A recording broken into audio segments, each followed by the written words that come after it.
Bonjour à tous et bienvenue sur la chaîne Source de Sagesse. Je suis le capitaine Zeng Lingji, un vétéran des compagnies aériennes avec plus de 20 ans d'expérience. Aujourd'hui, j'ai l'honneur d'utiliser la plateforme de Source de Sagesse pour discuter de l'une des questions les plus pressantes et les plus courantes que vous vous posez tous concernant les voyages à l'étranger. Quels sont les objets à ne pas emporter en avion? Au cours de mes plus de 20 ans de vol, le mot sécurité a toujours été primordial. La véritable sécurité en vol ne commence pas à la fermeture de la porte de la cabine, mais plutôt chez vous. Elle commence discrètement lorsque vous faites vos bagages. Nous, le personnel de première ligne, avons entendu trop de passagers se plaindre après être montés à bord, racontant qu'on leur a poliment demandé de se mettre de côté pour déballer et inspecter leurs affaires au contrôle de sécurité de l'aéroport et que leurs objets chers ou importants ont été confisqués, voire sanctionnés par une amende. L'excitation du voyage est soudainement retombée. S'il vous plaît, ne pensez pas que le personnel de sécurité vous cherche délibérément des ennuis. De nos jours, les réglementations de sécurité aéroportuaire dans le monde entier deviennent de plus en plus détaillées et strictes. Tout cela n'a qu'un seul but, protéger nos aéroports. La sécurité des centaines de passagers et des membres d'équipage est primordiale. Un avion en haute altitude est un environnement clos et particulier. Le moindre petit risque pour la sécurité peut être amplifié à l'infini, avec des conséquences désastreuses. Aujourd'hui, je vais donc utiliser mon expérience de commandant de bord expérimenté pour vous expliquer, sans entrer dans les détails complexes des lois et réglementations, les 7 catégories d'objets les plus courantes qui sont susceptibles de causer des accidents.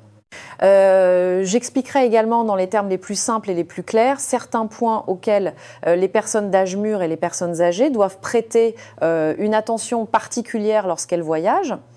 Si vous comprenez bien cette vidéo, vous pourrez passer la douane en toute simplicité et profiter d'un voyage agréable et heureux la prochaine fois que vous partirez à l'étranger. Sans plus tarder, allons droit au but. La première catégorie, et actuellement la plus strictement contrôlée, concerne les batteries de grande capacité et les batteries externes, powerbank. Les batteries externes sont devenues un accessoire indispensable pour presque tous les voyageurs. Cependant, veuillez noter que toutes les batteries externes ne sont pas autorisées à bord des avions. Ce qui préoccupe le plus nos agents de sécurité, c'est leur capacité nominale, mesurée en watts-heure, abrégée en WH. Selon l'Organisation de l'aviation civile internationale et les principales compagnies aériennes, les batteries externes d'une capacité de 100 Wh ou moins peuvent être emportées avec vous sans déclaration spéciale. La plupart des batteries externes pour téléphones portables et tablettes sur le marché se situent dans cette fourchette. Celles d'une capacité supérieure à 100 Wh, mais inférieure ou égale à 160 Wh, nécessitent généralement l'approbation de la compagnie aérienne et chaque passager ne peut en transporter que 2 au maximum. Les batteries externes de très grande capacité, comme celles utilisées pour les caméras professionnelles, les drones ou les trottinettes électriques, sont strictement interdites à bord, que ce soit en bagage à main ou en soute. Voici un rappel important. Toutes les batteries au lithium de rechange et les batteries externes doivent être placées dans votre bagage à main et absolument pas en soute. Pourquoi ? Parce que nous ne pouvons pas surveiller la soute à tout moment pendant le vol. Si de telles batteries à haute énergie prenaient feu dans la soute à cause de la compression ou d'un court-circuit, les conséquences seraient très graves. Si elles sont en cabine, au moins l'équipage peut le découvrir immédiatement et utiliser un extincteur professionnel.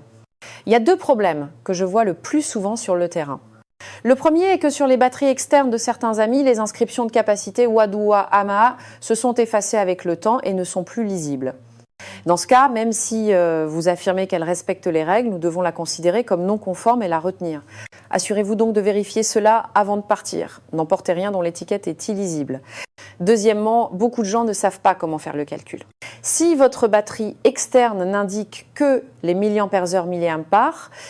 vous pouvez utiliser cette formule pour la conversion watts-heure, watts égale mAh, mAh 1000A, divisé par 1000 extensions. La tension d'une batterie externe typique est de 3,7 volts, donc une batterie de 20 000 mAh correspond à environ 20 000. 1000 fois 3,7 = 74 Wh, ce qui est conforme à la réglementation. En bref, retenez 3 points clés pour les batteries externes. L'étiquette doit être claire, la capacité doit être réglementaire et vous devez absolument les garder avec vous. Avant le départ, il est préférable de consulter les dernières réglementations sur le site officiel de votre compagnie aérienne et d'appeler le service client pour confirmer, c'est le plus sûr. La deuxième catégorie concerne les liquides, gels et aérosols. Vous avez être entendu parler de la règle des 100 ml, mais sa mise en œuvre comporte de nombreux détails. La règle stipule que tout liquide, gel ou aérosol que vous souhaitez emporter en cabine ne doit pas dépasser une capacité de 100 ml par contre. Notez bien qu'il s'agit de la capacité indiquée sur l'extérieur du flacon et non de la quantité restante à l'intérieur. Et tous ces petits flacons doivent tenir confortablement dans un sac en plastique transparent et refermable d'une capacité maximale d'1 litre. Chaque passager n'a droit qu'à un seul de ces sacs transparents.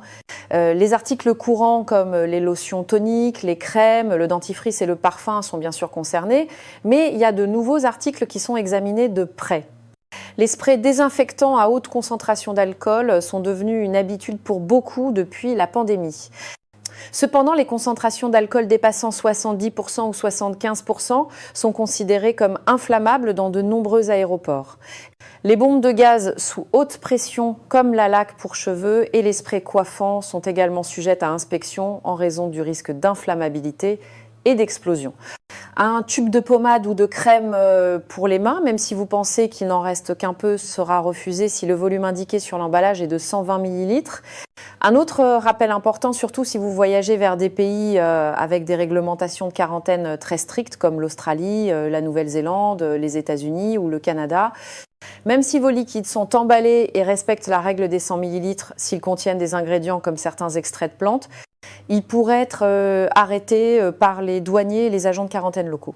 Mon conseil est donc, à moins que ce ne soit absolument nécessaire comme la solution pour lentilles de contact, d'essayer de mettre les cosmétiques et produits de soins généraux en soute ou simplement de les acheter sur place. Cela peut vous éviter beaucoup de tracas potentiels. Troisièmement, les aliments spécifiques. Il est courant d'emporter un peu des saveurs de son pays lorsqu'on voyage à l'étranger ou de ramener des souvenirs. Cependant, il y a de nombreux pièges dans ce domaine et les amendes sont assez stupéfiantes. Ne pensez pas seulement que les fruits frais et la viande crue sont interdits. Les douanes de divers pays ont désormais des réglementations très strictes sur les produits carnés transformés. Laissez-moi vous donner quelques exemples des produits carnés les plus courants qui posent problème. Filaments de viande séchée, saucisses, lard, raviolis de riz contenant de la viande et même les sachets de sauce au porc braisé dans les nouilles instantanées. Ces produits sont strictement interdits d'entrée dans presque tous les pays. Récemment, un voyageur a été pris à l'aéroport en apportant des gâteaux de lune contenant de la viande de Hong Kong et a écopé d'une amende pouvant aller jusqu'à 200 000 NT. Les produits laitiers et les œufs, le lait frais, les yaourts, le fromage à la crème et les produits contenant du jaune d'œuf. Comme les pâtisseries au jaune d'œuf sont également soumis à des restrictions dans de nombreux pays, principalement pour prévenir les maladies d'origine animale comme la fièvre afteuse. Certains produits végétaux, comme les noix arachides, noix et les haricots dans leur cosse, peuvent contenir de la terre ou des parasites, donc de nombreux pays ne les autorisent pas. Le ginseng, par exemple, est également interdit s'il contient de la terre. Concernant la nourriture pour animaux de compagnie, beaucoup de gens demandent « puis-je apporter des croquettes ou des boîtes pour chats ou chiens ?»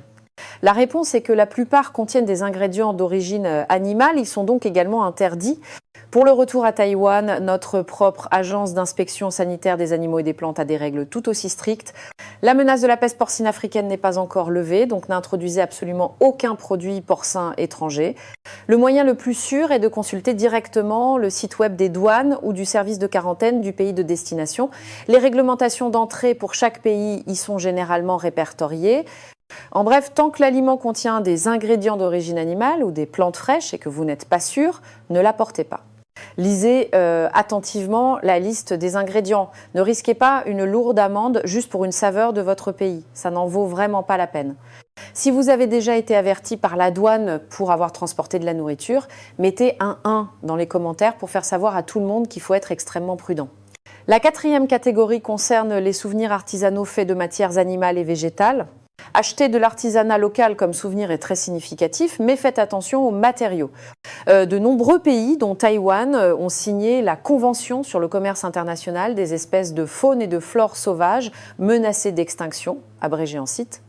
Les souvenirs fabriqués avec les matériaux suivants sont très risqués. Produits en ivoire, toute forme de sculpture en ivoire est strictement interdite au commerce et au transport. Fourrures d'animaux, comme la peau de python ou de crocodile, les bracelets de sac ou certaines fourrures de félin, Produits à base de carapace de tortue et de corail, monture de lunettes en écailles de tortue, ornements en carapace, bijoux en corail rouge et noir. Bois rares, comme le bois de santal, le bois d'agar et le palissandre de Rio, souvent utilisés pour les guitares, utilisés pour fabriquer des chapelets ou de petits meubles. Avant d'acheter quelque chose, demandez toujours de quel matériau il est fait. Si le vendeur affirme que c'est légal, exigez un certificat officiel d'origine légale ou une licence d'exportation et conservez la facture. Si vous entrez à Taïwan avec ces articles contrôlés, vous devez les déclarer à la douane et présenter les permis requis. Sans preuve légale, ils seront confisqués. Les infractions graves peuvent entraîner des sanctions pénales et de lourdes amendes. Ne cédez jamais à la tentation. La 5e catégorie, les objets d'autodéfense ou gadgets d'apparence inoffensive. Certaines personnes, en particulier les femmes voyageant seules, pourraient vouloir en emporter pour se défendre, mais beaucoup de ces gadgets d'apparence ordinaire sont considérés comme des armes offensives ou des objets dangereux par les normes de sécurité aéroportuaire. Spray au poivre, quelle que soit sa taille, il contient des produits chimiques irritants et est strictement interdit. Stylos tactiques, généralement en métal avec une pointe très dure pouvant servir d'arme, ils sont également interdits. Matraques et matraques télescopiques, ce sont sans aucun doute des articles interdits. Outils tranchants, comme les tailles-sourcils à lame, les cutters et même certains porte-clés multifonctions au design unique avec des bords tranchants. Pistolets factices très réalistes, même si ce ne sont que des jouets, tant qu'ils semblent réels, ils peuvent provoquer la panique. Ils sont strictement interdits. Face au scanner à rayon X, le personnel de sécurité ne juge que la fonction potentielle et l'apparence de l'objet, pas le but que vous expliquez. S'ils sont découverts, ils seront directement confisqués. Vous pourriez également être emmené par la police de l'air pour un interrogatoire détaillé, ce qui pourrait perturber votre voyage. La méthode la plus sûre est donc d'éviter ces objets dans vos bagages, qu'ils soient à main ou en soute. La 6e catégorie est la valise intelligente très tendance. Il existe sur le marché des valises très à la mode qui peuvent charger un téléphone portable et disposent d'un positionnement GPS. On n'a plus à craindre de perdre ses bagages. Ça a l'air génial, non? Mais cela entraîne de nouvelles réglementations de sécurité. Les fonctionnalités de cette valise sont alimentées par une batterie au lithium intégrée. Comme nous l'avons mentionné, les batteries au lithium présentent des risques, donc les compagnies aériennes ont des règles claires. Si la batterie au lithium d'une valise intelligente est non amovible, alors la valise ne peut être ni transportée en cabine ni enregistrée en soute. En d'autres termes, si vous souhaitez utiliser ce type de valise, assurez-vous que la batterie est facilement amovible.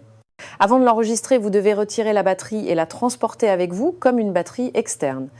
Si la batterie ne peut pas être retirée à l'aéroport, vous serez confronté au dilemme de choisir entre la valise et tout ce qu'elle contient.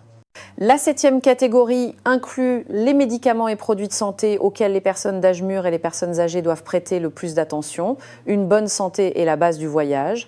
Bien sûr, vous ne pouvez pas vous passer de vos médicaments, mais il y a beaucoup de choses à savoir pour les emporter à l'étranger. Les médicaments sur ordonnance pour maladies chroniques sont les plus importants. Si vous avez de l'hypertension, du diabète, des problèmes cardiaques ou d'autres médicaments à prendre quotidiennement, assurez-vous de les emporter avec vous et de faire 3 choses. Apportez l'ordonnance en anglais ou le certificat de diagnostic en anglais rédigé par le docteur Catherine Solano pour prouver que vous possédez légalement ces médicaments pour des besoins médicaux. Conservez les emballages d'origine des médicaments. Ne versez pas tous les médicaments dans un seul contenant par commodité. L'emballage d'origine de chaque boîte de médicaments porte le nom du médicament, ses composants et votre nom. C'est la meilleure preuve.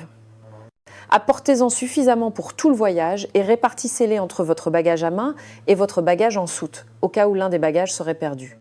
Certains médicaments contrôlés. Certains ingrédients de médicaments sur ordonnance légaux à Taïwan peuvent être strictement contrôlés, voire considérés comme des stupéfiants dans d'autres pays. Par exemple, les médicaments contre le rhume contenant de la pseudoéphédrine, qui est une matière première pour la fabrication d'amphétamines. De nombreux pays contrôlent strictement les antitussifs puissants ou les analgésiques contenant de la codéine, un dérivé de l'opium. Les somnifères sédatifs et anxiolytiques comme le diazépam sont considérés comme des psychotropes et de nombreux pays exigent un certificat médical complet et conforme pour leur entrée. Cela s'applique également aux compléments alimentaires et aux produits de santé de la médecine traditionnelle chinoise. Si les ingrédients sont peu clairs ou contiennent des substances végétales ou animales interdites, comme des produits prétendant contenir des os de tigre, du musc ou des écailles de pangolin, qui sont toutes des espèces protégées, vous aurez certainement des ennuis. La meilleure chose à faire avant de partir est de vérifier les réglementations sur le site web du pays que vous visitez ou de consulter directement votre médecin ou votre pharmacien.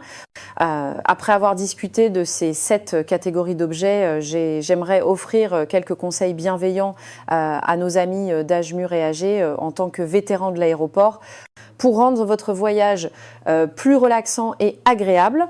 Prévoyez suffisamment de temps. Pour les vols internationaux, je recommande vivement d'arriver à l'aéroport 3 heures avant le départ. Pourquoi si longtemps? Pensez-y. Une fois à l'aéroport, vous devrez faire la queue pour l'enregistrement, déposer vos bagages, passer la sécurité, puis l'immigration. Enfin, vous devrez marcher jusqu'à votre porte d'embarquement. Il peut y avoir de longues files d'attente à chaque étape. En vieillissant, nos jambes ne sont peu être plus aussi agiles. Il est important de se laisser assez de temps pour une promenade tranquille. Ne courez pas dans l'aéroport pour gagner du temps. Vous pourriez tomber si vous êtes nerveux. C'est encore pire si vous faites tomber ou oublier quelque chose. Habillez-vous confortablement. Les vols peuvent durer de quelques heures à plus de 10. Portez des vêtements amples et respirants et des chaussures confortables à semelles souples comme des baskets. Évitez les talons hauts ou les vêtements serrés. Pensez à emporter une veste légère ou un châle. La climatisation en cabine peut parfois être assez froide. Gardez toujours les documents importants sur vous. Votre passeport, votre carte d'embarquement, votre carte d'identité, l'argent liquide nécessaire et vos cartes de crédit dans un sac à dos ou un petit sac en bandoulière pour qu'ils soient toujours visibles et accessibles. Ne les mettez jamais dans votre bagage en soute. Nous avons vu trop de cas où les bagages enregistrés ont été retardés ou même perdus avec tous les documents et l'argent à l'intérieur. C'est une véritable perte. Si vous avez des besoins spéciaux, n'hésitez pas à en faire la demande à l'avance. Si vous avez besoin d'un fauteuil roulant, d'un repas spécial, comme un repas végétarien faible en sel en raison de restrictions alimentaires, ou si vous devez apporter du matériel médical, assurez-vous de le demander à la compagnie aérienne lors de la réservation de votre vol. Vous pouvez appeler quelques jours avant le départ pour confirmer. Les compagnies aériennes d'aujourd'hui offrent un excellent service et seront heureuses de vous aider à rendre votre voyage plus agréable. Buvez beaucoup d'eau et bougez pendant le vol, la cabine est très sèche. Rester assis longtemps peut nuire à la circulation sanguine, entraînant un gonflement des pieds et même le syndrome de la classe économique, connu sous le nom de thrombose veineuse profonde. Nous recommandons de vous lever toutes les heures pour marcher dans l'allée, d'étirer vos jambes et de faire des rotations avec vos chevilles sur votre siège. Buvez beaucoup d'eau plate et évitez l'excès de café, de thé ou d'alcool car ils peuvent accélérer la déshydratation. Vous pouvez emporter un thermos vide et le remplir d'eau chaude après la sécurité dans la salle d'embarquement. Soyez honnête lors du passage à l'immigration. Lorsque vous remplissez la carte d'arrivée à destination, répondez honnêtement à toutes les questions du douanier, surtout si vous transportez de la nourriture, des produits d'origine animale ou végétale, ou plus de 10 000 $ américains en espèces. Même si vous n'avez qu'une petite quantité d'articles réglementaires, vous n'aurez généralement pas de problème après explication. Cependant, si vous essayez de le cacher, les conséquences seront très graves si vous êtes découvert. De même, au retour à Taïwan, notre propre agence des douanes rappelle constamment de déclarer honnêtement à l'entrée. Sauvegardez vos contacts, notez l'adresse, le numéro de téléphone et les coordonnées de votre compagnie aérienne, de votre hôtel et de votre famille sur une petite carte que vous garderez sur vous. Enregistrez également des captures d'écran de la page de votre passeport, de votre billet électronique et de votre réservation d'hôtel sur votre téléphone pour retrouver les informations importantes, même si votre téléphone n'a plus de batterie ou si vous n'avez pas accès à Internet. Enfin, et c'est le plus important, détendez-vous et profitez du voyage. Pendant mes années en tant que commandant de bord, j'annonçais toujours à tous les passagers « Passez un agréable voyage » avant chaque vol. Ces mots ne sont pas une simple procédure, ce sont les vœux les plus sincères de tout notre équipage. Toutes nos préparations et notre travail acharné visent finalement à amener tout le monde à destination en toute sécurité pour que vous puissiez profiter pleinement de ces vacances bien méritées. Loin de chez soi, on est forcément confronté à quelques petits soucis. Gardez une attitude positive, ne vous impatientez pas face aux problèmes et utilisez les comptoirs de service de l'aéroport et de la compagnie aérienne. Tout le personnel au sol et en cabine est heureux de vous aider. Nous avons travaillé dur pendant la majeure partie de notre vie et voyager à l'étranger, c'est pour le plaisir. Un peu plus de préparation avant votre voyage peut vous éviter beaucoup de tracas et vous apporter plus de tranquillité d'esprit. J'espère que mon partage d'expérience aujourd'hui vous sera d'une aide pratique. Si vous trouvez ces informations utiles, veuillez aimer cette vidéo et la partager avec votre famille et vos amis qui prévoient de voyager ensemble. Une bonne préparation vous assurera un voyage plus agréable. Merci de votre attention. Je souhaite à chaque ami un voyage sûr et agréable à l'avenir.